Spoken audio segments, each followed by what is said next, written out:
সুপ্রিয় দর্শক, বাংলাদেশ টেলিভিশনের নিয়মিত আয়োজন নিপীড়নের স্মৃতি অনুষ্ঠানে আপনাদের সবাইকে স্বাগত জানাচ্ছি। আপনাদের সঙ্গে আছে আমি সাইদ খান। জন্ম বেড়ে ওঠা পুরান ঢাকার ওয়ারীতে, সেখানেই ছাত্রদলের রাজনীতিতে জড়িয়ে পড়া সেই শৈশবে। তারপর রাজপথ বেছে নেয়া। হাসিনার দীর্ঘ ফ্যাসিবাদী আমলে অসংখ্য হামলা মামলায় জর্জরিত হতে হয়েছে পুরো পরিবারকে। নিপীড়নের সেসব স্মৃতি তুলে ধরতে স্টুডিওতে হাজির হয়েছেন ওয়ারী থানা ছাত্রদলের সদস্য সচিব মোহাম্মদ রাব্বি ইসলাম নাঈম। তার মুখ থেকেই শুনব বিস্তারিত। রাব্বি ইসলাম নাঈম, আপনাকে স্বাগত জানাচ্ছি আমাদের আজকের আয়োজনে। প্রিয় দর্শক, মূল আলোচনায় যাওয়ার আগে আমরা নাঈমের উপর নির্মিত একটি ছোট্ট প্রতিবেদন দেখে নেব।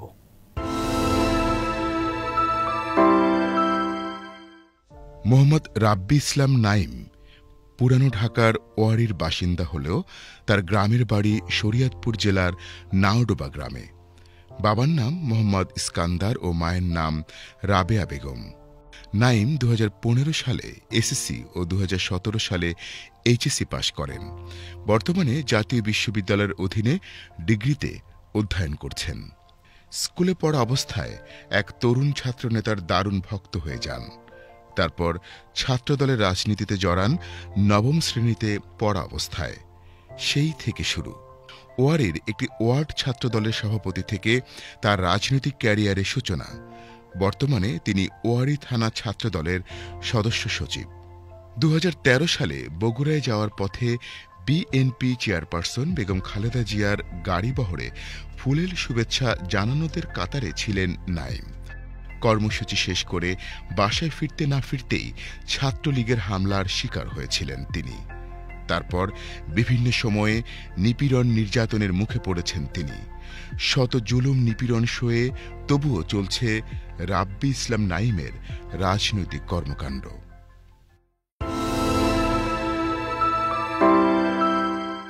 প্রতিবেদনটি দেখলাম, এবার শুনব তার সঙ্গে ঘটে যাওয়া নিপীড়নের ঘটনা। আপনার সাথে অনেক নিপীড়ন নির্যাতনের স্মৃতি আপনি বয়ে বেড়াচ্ছেন। অসংখ্যবার হামলা মামলার মুখে পড়তে হয়েছে। এর মধ্যে শুনলাম আপনি একবার গুম হয়েছিলেন। ঘটনাটি কি ছিল? কত সালে, কোথা থেকে, কিভাবে আপনাকে তুলে নিল, কোথায় রাখলো? 2020 সালে যখন সিটি নির্বাচন হয়, তখন আমি 39 নম্বর ওয়ার্ড ছাত্রদলের সভাপতির দায়িত্ব ছিলাম। সেটা ছিল বিএনপির মেয়র প্রার্থী ইঞ্জিনিয়ার ইশরাক হোসেনের ওয়ার্ড। তা আমাদের ওয়ার্ডে সেদিন বিকালে একটা প্রচারণা ছিল। আমি সেদিন আমার অনার্স দ্বিতীয় বর্ষের পরীক্ষা 7 কলেজ থেকে। আমি তখন কবিরনগরে পড়াশোনা করি। আমার সিট পড়ে সরদি কলেজে। তো সকালে আমার এক্সাম ছিল, ইয়ার ফাইনাল। তা আমি পরীক্ষা দিতে গেলাম। পরীক্ষা দিতে গিয়ে 12টার দিকে শুনি যে এলাকায় তুমুল গণ্ডগোল। গণ্ডগোল কীভাবে? আমাদের তো প্রচারণা বিকেলবেলা। তো ইশরাক ভাই মতিঝিল থেকে প্রচারণা শেষ করে দুপুরে বাসায় আসতেছে। এমন টাইমে তার মিছিলের উপরে আওয়ামী লীগ, যুবলীগ, ছাত্রলীগ হামলা করে। তা আমি সেখানে ছিলাম না, আমি তো এক্সাম হলেই। তা আমি পরীক্ষা দিয়ে হল থেকে বের হয়ে ফেসবুকে দেখতেছি যে প্রচুর পরিমাণ মারামারি। তো বাসায় গিয়ে আমি ফাইলটা, অ্যাডমিট কার্ডটা আমার টেবিলের উপর রেখেই আমি জাস্ট ড্রেসটা চেঞ্জ করে বেরিয়ে পড়লাম। ছেলেপেলে অ্যারেঞ্জ করতেছি, নিচে বিকালবেলা প্রচারণা হবে। তো সেই প্রচারণা হলো না। এলাকায় একটা থমথমে পরিবেশ বিরাজ করতেছে। বিরাজ করার পর শুনতে পেলাম যে প্রশাসন ঘুরতেছে, মানুষের বাসায় বাসায় যাবে এরকম। তো আগে থেকেই তো বাসায় থাকি না, একটু গরম হলে বাসায় থাকতে পারি না। সেদিন আর বাসায় থাকলাম না। রাত্রে 1:30টার দিকে প্রায় 4 গাড়ি ডিবি সাদা পোশাকে মাইকোতে করে আমার বাসায় যায়। বাসায় গেলে আমাকে পায় না। বাসার দারোয়ান বলল বাসায় নাই, বলে আমার বাসায় যাব। বাসায় গেছে। বাসায় যাওয়ার পর নক করার পর বাবা দরজা খুলেছে। দরজা খুলে বাবা বলছে নাঈম কোথায়? নাঈম তো নাই, ওর তো এক্সাম ছিল, ও বাইরে থাকে, ওখান থেকে এক্সাম দেয়, বাসায় থাকে না। পরে বাবাকে বললো যে না, নাঈমের নাম্বার দেন। আমার নাম্বার দিল, ফোন বন্ধ করলো। নাঈম তো আজকে মিছিল হয়েছে, মিছিলে গুলি করছে। কেন নাঈম তো এক্সাম হলে ছিল, নাঈম কীভাবে গুলি করবে? ও তো যে 3টার পর আইসা ফাইল রেখা চলে গেছে। বাবাকে একদম বাজে ব্যবহার তো শুরু করে পুরো ঘরে তল্লাশি করতেছে। আমার বাসায় নাকি পিস্তল আছে। এই ওয়ার্ড্রোপের ডয়ের খুলে সোফা চাপায়, আসবাবপত্র ভাঙচুর করে। সারা রাত প্রায় 2 ঘন্টা 2.5 ঘন্টা এরকম করলো। আমার 70 ঊর্ধ্ব বয়স বাবা, পিতার সাথে ওর রাফ ব্যবহার, গালাগালি থেকে শুরু করে আমার ছোট বোনকেও যা তা বলতেছে। চলে গেল। ওই রাত্রে আমাদের থানায় প্রায় 10-12 জনকে অ্যারেস্ট করছে। তো ওদেরকে দেখতে আমি গেলাম ওয়ারি থানায়। তো ওদেরকে দেখলে আমি আবার সকালে গেলাম কোর্টে যাওয়ার পর কোর্টে কেন গেলেন? ওদেরকে দেখতে সহযোদ্ধাদের বেশ কয়েকজনকে গ্রেফতার করেছে। যাওয়ার পরে মামলার কাগজ উঠায় দেখলাম যে আমি 6 নম্বর আসামি। ওদেরকে দেখার পরে আমরা ডিসিশন নিলাম যে আমরা তো আগাম জামিন করতে হবে, সপ্তাহখানেক পর তো নির্বাচন, তো আগাম জামিন করতে আমরা হাইকোর্টে গেলাম। হাইকোর্ট আমরা বলতে আপনি সহকারা? আমার সাথে আসামি তো আমরা বেশ কয়েকজন ওই মামলা ওয়ার্ডে যারা রাজনীতি করি, মূল দল বিএনপি যুব দল বেশ কয়েকজন আমরা হাইকোর্টে রওনা দিলাম। হাইকোর্টে ফাইলটা রেডি করে আইডি কার্ডটা জমা দিয়ে বের হব। আমার ফোন যে ট্র্যাক করে রাখছে ডিবি আমি আর জানি না। হাইকোর্টের গেটে এক পা বের হইতেই দুই হাত দিয়ে ধরে নাইম ভাই আসেন। তাই আমি বললাম ভাই কী হয়েছে? সাথে সাথে আমার কমর টমর ধরে ফেললো, ধরে সামনে হাঁটতেছে। তাই একজন বললো যে হাত করা পড়াও। এডিসি ছিল কি যেন নাম, স্মার্ট করে খাটো তো এই ছাত্র না, তা দৌড় দিবে না, হাত করা লাগবে না। তো আমার ওই পারে নিয়েই কার্জন হলের ওই পারে ছিল আপনার মাইক্রোবাস ডিবির গাড়ি ঘুরে আনলো, আমাকে গাড়িতে উঠাইলো, গাড়িতে চোখ মুখ বেঁধে ফেলছে, গামছা দিয়ে চোখ বেঁধে ফেললো। চোখ বেঁধে ফেলার পরে তো আমি তার কিছু দেখতেছি না। তখন প্রায় 5:30টার মতো, সন্ধ্যার আজান দিবে নেওয়ার পরে মিন্ট রোড নিয়ে গেলো, আমি তো দেখতেছি না কোথায়। যাওয়ার পর আমাকে হাত করা লাগায়নি? না, হাত করা লাগায়নি। দুজনে হাত ধরে দুজনে কোমরে ধরে গাড়িতে উঠানোর পরে মিন্ট রোড নিয়ে গেছে। যাওয়ার পরে আমার চোখ খুলে আমি দেখি যে একটা রুমের মধ্যে আরো 10-12 জন কম্বল টম্বল নিয়ে বসে আছে, শুয়ে আছে। আমি জিজ্ঞেস করলাম এটা কোথায়? বললো যে এটা ডিবি মিন্ট রোড। তো এখানে ঘন্টাখানি থাকার পরেই আমাকে জিজ্ঞাসাবাদের জন্য নিয়ে গেল এডিসি রুমে যাওয়ার পরে আমার থানার আরো 3 জন ওইখানে, আগেই নিয়ে গিয়ে তাদেরকে বিভিন্ন টিম বিভিন্নভাবে অ্যারেস্ট করেছে। নেওয়ার পরে জিজ্ঞেস করলো যে পিস্তল কোথায়? আমি পিস্তল কিসের? যে গুলি করছো তুমি তো প্রোগ্রামে গেছো, প্রোগ্রামের মধ্যে গুলি করছো, বেটা গুলি কই, পিস্তল কই? তাই আমি মারামারি হয়েছে, আমি তো এখানে ছিলাম না, আমি ওয়ার্ড ছাত্রদলের প্রেসিডেন্ট, সেই সুবাদে আমাকে খুঁজতেছে, ভাবছে ছাত্রদল করেন। আমি এক্সাম হলে ছিলাম, আপনার টিম তদন্ত করে দেখেন, আমার সার্ভারে আমার নাম্বার নিয়ে দেখেন, অ্যাডমিটের নাম্বার নেন, রোল নেন, রেজিস্ট্রেশন দেখেন আমি কটা থেকে এক্সাম হলে ছিলাম। সার্ভার হিট করলে তো পাবেন, আমি 7 কলেজে পড়ি কবি নজরুলের অধীনে, এটা তো আর না যে সার্ভারে আছে, আপনি হিট করলে পাবেন কটা থেকে কটা এক্সাম হলে ছিলাম, কি পরীক্ষা ছিল সব দেখতে পাবেন। তো আমি বলাতে আমার ঠাস ঠুস থাপড় শুরু করলো। কে? এডিসি থাপড় শুরু করলো। নাম কি? ওনার নামটা আমার খেয়াল নাই। স্মার্ট করে খাটো তো বসতে বললো। ওনাদের পাশে কয়েকজনকে জিজ্ঞেস করলো, ওনাকে তারপরে আমাদের আবার চোখ বেঁধে 4 জনকে 4 রুম, এক একজন এক এক রুমে নিয়ে গেল।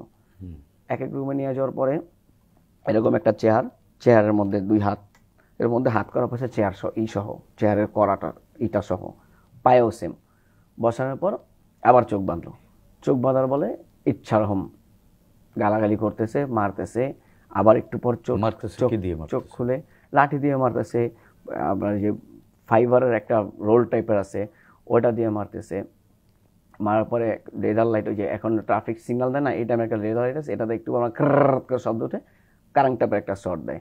পানি আছে, পানির মধ্যে দেয়, এখানে তারা প্রসাব করাবো, প্রসাব করলে তুই এটার মধ্যে প্রসাব করলে তারপর তুই বুঝবি, তারপরে বলবি যে পিস্তল কোথায়। আমি তো এক্সাম হলেই ছিলাম, আমি তো মারামারি ছিলাম না। চোখ বাঁধা না, চোখ খুলে মারে যখন 2-4টা কথা বলে 2-4 মিনিট, তখন চোখটা খুলে ফেলে। আবার যখন মারে তখন আবার বিভিন্নভাবে এভাবে ইলেকট্রিক শক দিল, তখন চোখ খোলা ছিল? হ্যাঁ, যখন যে বালতি দেখায় তখন শক মারে, আমি শরীরটা ঝাড়া মারে, এই টাইপের আর কি। তখন প্রায় 20 মিনিট 25 মিনিট এরকম করার পরে আমাকে আবার নিয়ে যায় ডিবি হাজতে। আর ওইখানে হাইটা যাওয়ার মতো পরিস্থিতি নাই, ধৈরা টৈরা নিয়ে যায়। আবার পরের দিন যখন একজনকে ডাকে, সবাই পুরা ডিবি রুমের যারা সবাই ডাক আসলে আতঙ্কে থাকে, না জানি কি হয়েছে। ওরা ডাইকা নিয়ে যায় সুন্দরভাবে, আসার সময় 2-3 জন আলগায় ওরা নিয়ে আসতে হয়, যারাই ডাইকা নিয়ে যায়। তো এরকম করে 3 দিন 4 দিন প্রায় প্রতিদিনই এরকম করতেছে, নিতেছে, মারতেছে। দ্বিতীয় দিন কি করলো? দ্বিতীয় দিন আবার ডাকলো, ডাকার পরে আমাকে দেখাইতেছে সময় চলে না, মহাসচিব বিবৃতি করতেছে, ওয়ারি থেকে ছাত্রনেতা নাইমকে তুলে নিয়ে গেছে, আমরা তার মুক্তির সন্ধান চাচ্ছি, তার মুক্তি দাবি করছি।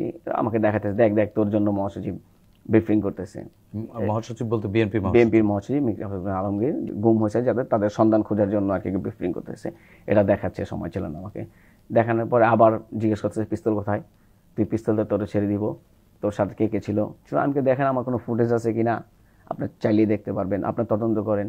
আপনাকে আমি বললাম যে আমি এক্সাম হলে ছিলাম, আমার অ্যাডমিট কার্ড আছে বাসায়, আমার সার্ভারে আপনি হিট করলে দেখতে পাবেন আমি পরীক্ষা হলে ছিলাম। ওরা ওর কথাই শুনে না। তো 3 নাম্বার দিনে ওরা আমাকে যখন ডাকে আবার, তখন আমাকে ফুটেজ দেখাচ্ছে একজন গুলি করতেছে, হেলমেট পরা, কালো একটা জ্যাকেট পরা, এইভাবে। তা আমার যেটাকে আমি যদি হেলমেট পরা আমি কীভাবে বলবো কে? আর ফিটনেস তো বলে না যে আমাদের কেউ, আমাদের ছেলেপেলেরা তো রাজপথে প্রোগ্রাম করে বাসায় ঠিকভাবে থাকতে পারে না, সুন্দরভাবে হাইটা যেতে পারে না পছন্দ, আমরা পিস্তলই বা কোথায় পাবো? আমাদের নিজেদের পাইলে মানে রিকভারি এরকম যে বিএনপি ছেলেপেলে পাইছে, ছাত্রদলের ছেলেপেলে পাইছে, আর কিছু দরকার নেই, আর আমরা পিস্তলই কেন ব্যবহার করতে যাব? তো ওইখানেও পরের দিনও মারামারি করার পরে ওই ইটা যখন পাইছে, ফুটেজটা যখন পাইছে, তখন একটু আমার উপর নির্যাতনটা থামলো। 3 দিন 4 দিন নির্যাতন হয়েছে, সেখান থেকে একটু ওরা স্লো হইলো। স্লো হওয়ার পর ওরে শনাক্ত করতে 3 দিনই কি ইলেকট্রিক শক দিয়েছে? প্রথম দিন ইলেকট্রিক শক দিয়েছে, সেকেন্ড দিন ওই যে মারে, ডাকে মারে, ইচ্ছা মানে সমস্ত শরীরে, পায়ে বেশি মারে, এখানে মারে, পায়েটা একটু লাঠি দিয়ে 2 সাইড থেকে 2 জন ইচ্ছা রকম পিটাতে থাকে, রিসির সামনে থাকে। উনি একটু পর পর গালি দেয়, বকা দেয়, থাপড় দেয়, চুল ধরে এক আধা চুল ধরে আরেক আধা চটকনা দেয়, ঘুষি দেয়, এরকম করে। আর পাশে যদি থাকে 2 জন লাঠি দিয়ে পাইপ দিয়ে বেরোতে থাকে, এরকম করে। তো ওইটা পাওয়ার পরে একটু ওরা ঠান্ডা হলো। 4 নাম্বার দিন দেখি যে আমি ওয়ারি থানার একটা এসআই আসলো, তখন আমি তোরে পারতেছি না ভাই, আমার এখান থেকে নিয়ে যা। এখান থেকে ওই এসআই আপনার আগেই পরিচিত ছিল না? ওয়ারি থানা, যেহেতু আমি ওয়ারি থানার রাজনীতি করি, এসআইকে তো চিনি। বলতেছে যে নাইমকে। তাই আমি বললাম, আমি তো ওয়ারি থানার সাব ইন্সপেক্টর জুলফিকার, আপনাকে নিয়ে যেতে আসছি। নাম প্লেট অবশ্য লেখা ছিল জুলফিকার। তা আমার মনটাকে ভরে গেল যে এখান থেকে নিয়ে যান। তো ওইটা হলো নির্বাচনের আগের দিন, মানে সিটি কর্পোরেশন নির্বাচনের আগের দিন গাড়িতে করে নিয়ে গেল আমাকে থানায় নিয়ে যাওয়ার পরেই আমি থানায় বসে এই বললাম যে ভাই একটু খাবার দাবার আনা যাবে? একটা লোককে ডাক দিল। লোককে আমি বললাম যে ভাই একটু আমার নিচ থেকে খাবার দাবার আনা দেন, আর একটু কাইন্ডলি একটু আমার বাবাকে একটা ফোন দিয়ে বলেন, যেহেতু আজকে 4-5 দিন আমি কোথায় আছি, কি আছি, ফ্যামিলি তো একটা আতঙ্কের মধ্যে আছে, কোথায় কি করতেছে। তো উনি আমাকে জন্য নিচ থেকে, আমি বললাম যে নিচে দোকান দেখিয়ে আমার কথা বলেন বা আপনি দিয়ে আনেন, আমি আপনাকে দিয়ে দিব টাকা। তো নিচে গেল, উনি পানি আনলো, বলে আপনার বাবাকে ফোন দিছি, আপনার বাবা কোর্টে দাঁড়ায় আছে, প্রত্যেক দিন দুপুর পর্যন্ত কোর্টে দাঁড়ায় থাকে, আর দুপুরের পর থেকে পুরা থানায় টানায় ডিবিটিভিতে খোঁজাখুঁজি করে। আমার বাবার বয়স 70 ঊর্ধ্ব তখনই। উনি বললো যে আপনার বাবা আসতেছে থানায়। তাহলে ঠিক আছে। উনি যাওয়ার পরই খাইলাম, খাওয়ার পরে ওসি ডাকছে। ওসি ডাকে আমার হাত করা পরে ওসি রুমে ঢুকছি, ওসি দাঁড়ায় মাইর, থাম ধুম লাঠি দেওয়া হইতেছে। কোট পরা ছিল, শীতের সাথে কোট মোট খুলে আমাকে, ব্লেজার খুলে আমাকে মার শুরু করেছে। এমন মারা মারতেছে যে পিস্তল করে, এই তোর জন্য ঘুম নাই, খাওয়া নাই, আমরা ডিউটি করতে পারতেছি না, বাসায় যেতে পারি না, পাগল বানাইছিলাম। স্যার আমি কি করছি? আমি তো ওখানে ছিলাম না। মানে চোখ খোলা আপনি দেখছেন? হ্যাঁ, তখন তো থানায়। তা আমি তো স্যার কিছু ছিলাম, আমি তো পরীক্ষা হলে ছিলাম। কথা বললে আরো বেশি মারতেছে, আমি কিছু বললে আরো মারতেছে। পরে বলে যাই ওকে 10 দিনের রিমান্ডে ফরওয়ার্ড করো। তা আমাকে নিয়ে গেল আবার থানা হাজতে। তো ওখানে রিমান্ড লেখে আমাকে চালান করবে। 10 দিনের রিমান্ড চাইলো? হ্যাঁ, 10 দিনের রিমান্ড চালান করবে। আমি গাড়ি নামাইলো, গাড়িতে উঠে টিপু সুলতান ধুলাইখাল রোডের মাথায় আমার বাবা রিক্সা করে আসতেছে, হাতে একটা ব্যাগ। মানে কোর্ট থেকে উনি থানার দিকে আসতেছে। তো উনি গাড়ির মধ্যে দেখে আমি আবার চিল্লান দিলাম, বাবাকে চিল্লান দিলাম। বাবা দেখলো, আমি কোর্টে আসো। পরে কোর্টে নিয়ে গেল। কোর্টে নিয়ে যাওয়ার পরে 10 দিনের রিমান্ড চেয়ে ফরওয়ার্ডিং করলো।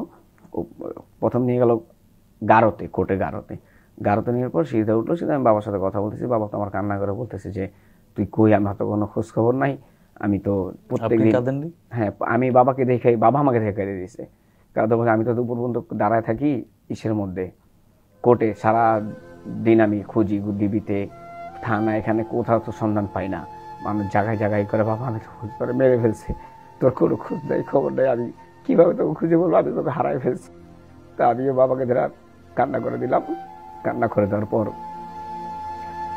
উপরে উঠতে সিঁড়িতে উঠতে কথা বলার পর নিয়ে গেল ভিতরে খাস কামরায়। আমাকে খাঁচাটা, এখন তো খাঁচা সিস্টেম, খাঁচার মধ্যে ঢুকাইলো। ঢুকানোর পর 10 দিনের রিমান্ড ছিল। যেহেতু আগামীকাল কি নির্বাচন, তা আমাকে রিমান্ড দেয় নাই। রিমান্ড জামিন উভয় নামঞ্জুর করে 4 কার্যদিবসে জেলগেট জিজ্ঞাসাবাদ দিল। জেলগেটে ওদিনকার রাতে জেলগেটে পাঠাইলো। পরের দিন আসে নাই। তারপরের দিন থানা থেকে ওই যে জুলফিকার আয়ু হুম উনি আসলো জিজ্ঞাসাবাদের জন্য। হুম পরের দিন নির্বাচন ছিল, পরের দিন আসছে। আসার পরে জিজ্ঞেস করতেছে, ভাই পুরো ডিটেলটা আমাকে দেন, আর আপনার জন্য দেখি কি করা যায়। আমি তো দেখছি আপনার অ্যাডমিট কার্ড টার্ডগুলো সবই আপনার বাবাকে আমাকে জমা দিয়েছে থানায় এসা, আপনি ছিলেন না। আমি কি ভাই ছিলাম না? আমাকে তো রিমান্ড চাওয়া হইলো, 4 দিন ঘুম রাখা হইলো, আমাকে নির্যাতন করা হইলো, এখন আমি আপনারা কি করবো, আমাকে কি করবে বলেন। উনি আমাকে ওই মারামারি মামলাও দিছে, ওই অস্ত্র মামলাও দিছে। এখন আপনি আমার তদন্ত করে লাভটা কি? তদন্ত আমার মামলাটা তো আগে করতেন, আমার লাইফটা বাঁচলো, আমার জীবনটা সুন্দরভাবে পরিচালনা করতে পারলাম। এখন তো আমি অস্ত্র মামলা আসামি হইলাম, মারামারি মামলা মানে আসামি হইলাম। পরীক্ষা কয়টা দিয়েছিলেন? 2টা এক্সাম বাকি ছিল। কোন পরবর্তীতে সাবজেক্টে পড়েন আপনি? পড়তেন ইতিহাস বিভাগে পড়তাম ইতিহাস। তখন। 2টা বাকি থাকা, সেকেন্ড ইয়ারে 2টা পরীক্ষা? হ্যাঁ 2টা পরীক্ষা বাকি। তা আমি আর পরীক্ষা দিতে পারলাম না। বললো যে ভাই তা আমি তো চাকরি করি, আমার কি করার আছে বলেন, আমাকে যেভাবে নিতে দিবে আমি তো সেভাবেই করতে পারতাম। আপনি তো দেখলেন আপনার সামনে স্যার আমাকে বললো 10 দিনের রিমান্ড চেয়ে এই করতে, আপনার কপাল ভালো যে 10 দিনের রিমান্ড হয়নি, তাহলে তো আপনার আরও নির্যাতিত হতেন, আপনার প্রতি আরও জুলুম টর্চারিং হতো। আমার তো আসলে কিছু করার নেই, আমি তো চাকরি করি। তো জিজ্ঞাসাবাদ করার পর দুপুরে খাওয়ার সময় উনি আসছে, পরে উনি চলে গেছে। চলে যাওয়ার পর বাকি 3 দিন আর উনি আসে নাই। 4 দিনের জিজ্ঞাসাবাদ ছিল তো, আসে নাই। নির্বাচন হইল, বাইরে একটু থমথম পরিবেশ, হরতাল মরতাল হচ্ছে, নির্বাচন মানে না। তো কোর্ট যখন পরের সপ্তাহে জামিন ছিল জজ কোর্টে, যেদিন আমার উঠেছে ওদিন তো জামিন যাচ্ছে আপনার সিএমএম কোর্টে, ওদিন জামিন রিমান্ড উভয় নাবন্দিত করে জেল কেন্দ্রে পাঠিয়ে দিল। তখন আর এর পরের সপ্তাহে আবার জজ কোর্টে জামিন দিল। জজ কোর্টে জামিন আমাকে দিচ্ছে না, ওই উনি তাপসের মিছিলে গুলি করছে, হামলা করছে। এই জন্য তা আমি বললাম যে যেন কি করা যায়, এখন আরো মানুষের সাথে আলোচনা এর মধ্যে করলাম। পরিবারের সদস্যদের সাথে জেল গেটে দেখা সাক্ষাৎ হয়েছে? হ্যাঁ, জেল গেটে দেখা সাক্ষাৎ হয়েছে। নির্বাচনের পরের দিন হরতাল ছিল, তারপরের দিন আমার বাবা আসছে। মা যায়নি? না, মা যায়নি, বাবা আসছে। ছোট বোনটা? না, ছোট বোন জানি। বাবা আসছে সকালবেলা, আসার পর বাবা তো কান্নাকাটি করতেছে আবার। তাই আমি বলছিলাম, বাবা এখন তো ভালো আছি, এখানে জামিন প্রক্রিয়াটা একটু দেখেন কি করা যায়। এখানে জেলখানায় তো তেমন খুব একটা খালি খাওয়া থাকা ছাড়া তেমন কোনো টর্চারিং নাই, তা আপনি এটা নিয়ে টেনশন করেন। সান্ত্বনা দিচ্ছি বাবাকে। আমি তো, আমার বাবার বয়স তো প্রায় 70-এর কাছাকাছি, আমাকে উনি কি বলবো, আমি তাকে কিভাবে কনভিন্স করবো, আমি এটা হাউমাউ করে কাঁদতেছে, আইসাই গিয়ে হাউমাউ করে কাঁদতেছে। আপনি কাঁদেননি? হ্যাঁ, বাবা ওই সাথে কাটতেছে, আমি এর সাথে কাটতেছি, আমি তো ভিতরে ধরে রাখছি যে বাবাকে একটু সান্ত্বনা দিই। তো বাবাকে কথাবার্তা বললাম যে জামিনটা দেখেন কি করা যায়। উনি বলতেছে যে জামিন তো তোদেরকে এখান থেকে দিবে না, বলতেছে যে এইটা তাপসের মিছিলে হামলা করে। তাপস তখন ব্যারিস্টার, তো উনি আবার উনি বলে দিচ্ছে যে আমার যেহেতু অ্যাডভোকেট কোর্টে আসা যাওয়া, তো বলে দিচ্ছে জামিন ওভাবে দিবে না। বাবা চলে গেল। চলে যাওয়ার পর আমি বলে যে আমি ফোন দিব না, যদি পারি আমি খবর রাখবো না। পরে সবার থেকে শুনলাম যে আমার এখান থেকে জামিন দেবে না, তাহলে হাইকোর্টে জামিন নিতে দিলে মিনিমাম 3 মাস লাগবে। পরের সপ্তাহে হুট করে একটা ফোন আসলো যে আমার জামিনের একটা কথাবার্তা হচ্ছে, কিছুদিনের মধ্যে হয়ে যাবে। মানে কার কাছে ফোনটা আসলো? আমি আবার ওই ভিতর থেকে ফোন দেওয়া যেত, যে এক নাম্বার দিয়ে দিলে বাসা থেকে যোগাযোগ করার জন্য। তা আমি বাবার নাম্বার দিয়ে দিয়েছি, ওইভাবে খবর আসছে আমার কাছে যে জামিন হওয়ার জন্য একটা প্রক্রিয়া করতেছে। প্রায় এভাবে তো 2 দিন পর পরে, 1 সপ্তাহ পর পরে শুনি জামিন হবে, জামিন আর হয় না। যখন শুনি জামিন হবে ভালোই লাগে যে হ্যাঁ হয়তো বের হয়ে যাবো। তো এইভাবে দীর্ঘদিন কদিন বন্ধু জীবনে মুক্তির বার্তা। হ্যাঁ হ্যাঁ, একদম ভালো। তখন মানে হয় যে উৎফুল্ল একটা মনোভাব, একটা সৃষ্টি হয় যে বের হয়ে যাবো, তো জামিন আর হয় না। পরে এভাবে যেতে প্রায় 1.5 মাস পর আমি শুনতে পাই বিকালে। 1.5 মাস পর কোথা থেকে জামিন হলো? 1.5 মাস পর জামিন হয়েছে জজ কোর্ট থেকেই। জামিন যেহেতু হয়েছে, আমি একটা একদম এক সুন্দর একটা মনোভাব নিয়ে মানে ইয়ের মধ্যে আছি, হ্যাঁ জামিন হয়েছে, বের হয়ে যাবো, জামিন হয়েছে।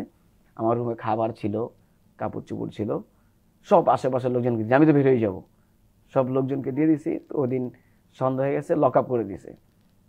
লক আপ করে তো আমার তো জামিনের কাগজ আসে নাই। আজকের ভিডিও আশেপাশে লোক জিজ্ঞেস করলাম যে ভাই কীভাবে কী করবো, আমার তো জামিন হয়েছে, আমি খবর পাইলাম, তা এখনও তো কিছু আসে নাই কাগজপত্র। কোথায় যে কালকে সকালে তুমি পাবা। তো রাত্রে তো আমার ঘুম আসে না, কখন বেরোবো, কখন ডাক্তার, সারা রাত যাক না। ফজর আজান দিচ্ছে, এরপরে জামিন তল্লাশি একটা লোক আসছে, নাইম ওয়ারি করে ডাকতেছে। ডাকার পরে সারা রাত কিন্তু আর খুশিতে কিছু খাইনি। আমি খুশি, আমার জামিনের সকালে বের হয়ে যাব। তো ফজরের পর আমাকে আমার রুম থেকে বের করে নিয়ে গেল জাবিন রাইটার বলে যে খুঁজতে আসে, তল্লাশিতে আসে, উনি নিয়ে গেল আমাকে এই এন্ট্রি করার জন্য একটা রুমে। আমি মাঠের সামনে দিয়ে, জেলখানার ভিতরে মাঠের সামনে হাঁটতেছি, আর আলো হচ্ছে, পাখি ডাকতেছে, এরকম একটা শব্দ খুব ভোরে আর কি। পরে আমার ওখানে এন্ট্রি করলো, এন্ট্রি করার পরে এইগুলো দেখলো, কাস্টডি ফাইলটা দেখলো, দেখার পর সিরিয়ালে দাঁড়াইলাম। বের হইতে হইতে 11টা, 15 জন করে লাইন করে ব্যাচ করে বের করে। 11টা বের হইতে আমি পরে দেখি বাইর হয়ে দেখি বাবা দাঁড়ায় আছে। বাবা আমার যারা কান্না করতেছে, বাবা আমি তো ভাবছি তুই নাই। তারপর বাসায় গেলাম। বাসায় যাওয়ার পরেই প্রায় এলাকার সব মানুষ দেখলেই আমাকে দূরে আসে, নাইম কী অবস্থা, কেমন আছো। তো মাঝখানে যাওয়ার পর আমি আবার ক্যাম্পাসে গেলাম, যে পরীক্ষা তো দিতে পারলাম না, এইটা যোগাযোগ করার জন্যই, যে এক্সামগুলো আমার 2টা মিস ছিল, পরীক্ষাটা কীভাবে কী করা যায়। ওইখানে যে ক্যাম্পাসে দিন গেলাম, ক্লাসরুমে গেলাম, বন্ধুবান্ধবের সাথে কথাবার্তা বললাম। যখন অফিসে যাব, অফিসে কথা বলা ঢোকার সময়ই আমাকে 2টা ছেলে ডাক দিল, নাইম এদিকে আসো। তো আমি ঘুমছিলাম, জেলে ছিলাম, এটা তো মিডিয়ায় প্রচার হয়েছে, সবাই জানে মোটামুটি কম বেশি, যে 2টা ছেলে ডাক দিয়েছে, এই 2টা ছেলে ছাত্রলীগ করতো। তা আমি প্রথমে চিনি নাই, নর্মালি কথাবার্তা বলছি, কলেজ ভার্সিটির বন্ধুবান্ধব হবে। ওরা আমাকে নিয়ে গেল ছাত্র সংসদে। তো কবে আসছো? আমি এদিন আসছি, আমার 2টা পরীক্ষা বাকি আছে, যোগাযোগ করতে। তো কত বড় সাহস, তুই ছাত্রদল করে এখনো ক্যাম্পাস আসস? ওইখানে কই কথা, আমি ক্যাম্পাস আসবো না, আমি পড়াশোনা করি, আমার ক্যাম্পাসে আমি আসবোই। এই কথা বলার সাথে সাথে বাম পাশ থেকে একটা ছেলে চর মারার পর তুই তোর আসাইতেছি, ভাই আইতেছে। তখন প্রায় 3টা, 3:30 বাজে, ক্যাম্পাস ছুটির পরে আর কি। অফিসে খোঁজ নিতেছি, ক্লাস শেষ, অফিসে খোঁজ নিতেছি এমন টাইম। তা আধা ঘন্টা 1 ঘন্টা বসে রাখলো। এরপর কলেজ ছাত্রলীগের সেক্রেটারি আসলো, পিছিয়ে এক রুমে নিয়ে গেল, ক্লাসরুমে। ওইখানে নিয়ে ওরা বেঞ্চের যে পায়া, এইটা দিয়ে আমাকে মারতেছে, 2জন হাত ধরতেছে, মারতেছে। তোর কত বড় সাহস, তুই ছাত্রদল করস, মিছিলে হামলা করছস, জেল খাটছস, আবার তুই ক্যাম্পাস হাউস। খুব টর্চারিং, একেবারে রাত 9টা পর্যন্ত ওরা, মানে যে আসে ক্যাম্পাস ওই মারে। আপনার কোনো বন্ধু বান্ধব বা সহপাঠীরা জানতো না? ঠিক, আমি ছাত্রদল করি এটা জানতো না, আপনাকে যে মারছে না। তো ক্লাস শেষ হওয়ার পর আমি অফিসে কথা বলতে গেছি। না, আমার তো নিয়ে গেছে ছাত্র সংসদ ডাইকা, সুন্দরভাবে 2জন ডাইকা নিয়ে গেছে। তো রাত 9টা পর্যন্ত যেই আছে ক্যাম্পাসে ছাত্রলীগের, ওই আমাকে মারে, মানে ফুটবল হয়ে গেছে। যে আসে ছাত্রদল এক ছেলে পাইছি, প্রচুর পরিমাণ মারার পর আমি 9টার পর আমাকে ছাড়লো, যে পুলিশে দিয়ে দিই। আরেক ছেলে বলতেছে না ভাই, ও তো বের হয়েছে কিছুদিন আগে জেলখানা থেকে, ওর পুলিশে দেওয়ার দরকার নেই। পরে আমার ছাড়ার পর আমি সে করে বাসায় গেলাম, টিকাতলিতে। বাসায় যাওয়ার পর ওইখানে আমার স্টাডিটা ব্রেক হয়ে যায়, আমি আর কন্টিনিউ পড়াশোনা করতে পারি না। ভিতরে একটা ভয় জায়গা, আবার ক্যাম্পাসে যাব, আবার নিয়ে আমার টর্চারিং করে, আবার নিয়ে ওরা মারে। পড়াশোনাটা ওইখানেই আমার থেমে যায় জীবনে, পড়াশোনা করতে পারি না। আর ক্যাম্পাসে যাই না। তখন মনের ভিতরে আবার একটা জিদ ঢুকে গেল। 22 সালে যখন ঢাকা মহানগর প্রত্যেকটি থানা কমিটি দেয়, তখন ঢাকা মহানগর আমার ওয়ারি থানার দায়িত্ব অর্পণ করলো। আমি সেক্রেটারি সদস্য সচিবের দায়িত্ব পাই। তখন থেকে রাজপথে মানে ব্যানার ফেস্টুন সহকারে, মিটিং মিছিলে লোকজন সহকারে থানাটা প্রেজেন্ট করার পরে, এর মধ্যে 2024-এ যখন গণজোয়ার সৃষ্টি হয়, জুলাই গণ অভ্যুত্থানে কোথায় ছিলেন? জুলাই গণ অভ্যুত্থানে ছিলাম হলো যে আমাদের সেন্ট্রাল থেকে, আমাদের মহানগর থেকে নির্দেশ ছিল না যে থানা ছাত্র হলে কিছু করতে হবে। যেহেতু আমরা ছাত্র, তোমরা যার ক্যাম্পাস থেকে যার অধিকার আদায় করার জন্য আমরা ক্যাম্পাসে গেলেন। হ্যাঁ, তখন আবার ক্যাম্পাসে ছেলেবেলা যোগাযোগ করলাম যে কিছু করতে হবে, ক্যাম্পাসে আবার ছাত্রদল আছে। মানে এই যে ক্যাম্পাসে যান নেই বা স্টাডি ব্রেক হয়ে গেল, বাট ক্যাম্পাসে যোগাযোগ ছিল। ক্যাম্পাস যারা ছাত্রদল করতো, বন্ধু বান্ধব, তাদের সাথে যোগাযোগ ছিল। আর সাধারণ আমি যোগাযোগ করতাম না। মেসেঞ্জারে হাই হ্যালো, কি অবস্থা ক্যাম্পাসের, এতটুকু যোগাযোগ ছিল। বা ইস্যু হইলে আপনার মিটিং মিছিল হইতো, তখন পারি ওদের সাথে দেখা হইতো। কবি নজরুল সরকারি কলেজের মিছিল আসতো, আমার ওয়ারি থানার ব্যানার সহ মিছিল আসতো, তখন ওদের সাথে আমার সাথে দেখা হইতো, কথাবার্তা হইতো।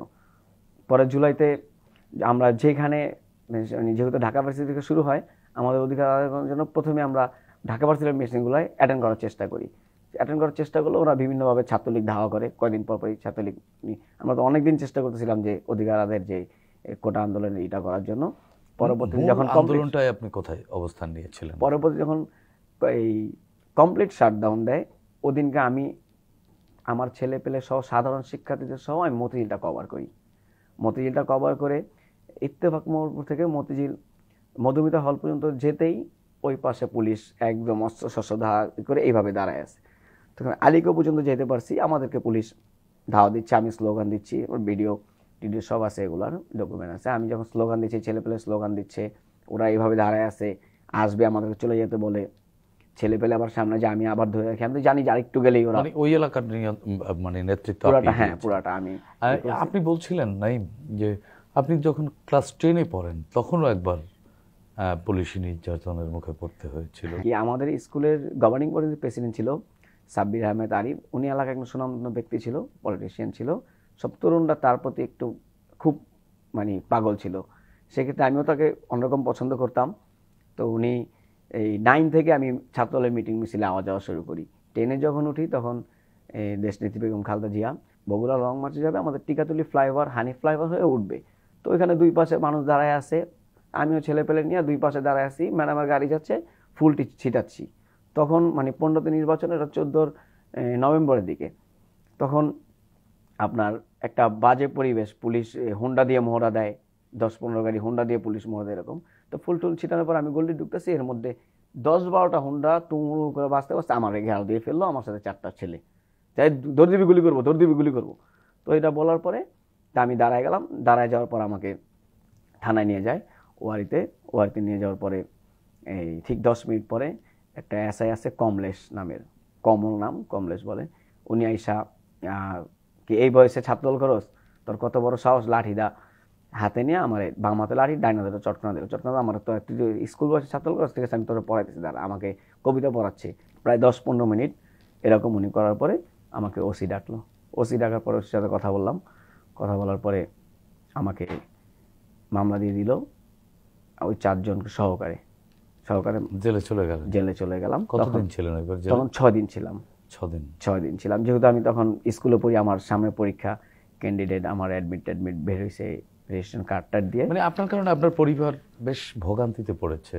হ্যাঁ, এবং আপনারও জীবনে আসলে একেবারে সেই শৈশব থেকে এখনো পর্যন্ত স্বস্তিতে আসলে না, 18-র পর থেকে যখন মিটিং মিছিল থাকে, একটু গরম হয়, তখন আমিও ঠিকভাবে বাসায় থাকি না, বাড়িতে থাকি, বাবাও ঠিকভাবে, বাবাকেও রাখি না। কারণ আপনার 18-র পর এসে ওরা করছে কি, ছেলেকে না পেলে বাবাকে অ্যারেস্ট করতো, এজন্য হ্যাঁ আমার আত্মীয় স্বজন আমার বাসায় বেড়াইতে আসতে সংকোচ বোধ করতো। আপনার এই বয়সে এত নির্মম নির্যাতন আসলেই দুঃখজনক। আমরা আসলে ঘৃণা জানাই তাদের প্রতি যারা এমন কাজ করেছে, আপনার শিক্ষা জীবন ধ্বংস করে দিয়েছে। প্রিয় দর্শক, শেখ হাসিনা সময়ের স্রোতে হারিয়ে যাওয়া এক ঘৃণিত স্বৈরাচারের নাম, যিনি নিজের ক্ষমতাকে দীর্ঘস্থায়ী করতে বিরোধী রাজনৈতিক কর্মীদের উপরে চালিয়েছিলেন নিপীড়ন। তার এই নিপীড়ন পৃথিবীর বহু স্বৈরাচারের রক্ত নদীকে করেছে ম্লান, গড়েছে নির্মমতার নতুন রেকর্ড। রাব্বি ইসলাম নাঈম হাসিনার দীর্ঘ ফ্যাসিবাদী আন্দোলনে বহু বন্ধুর পথ পেরিয়ে এসেছেন তিনি।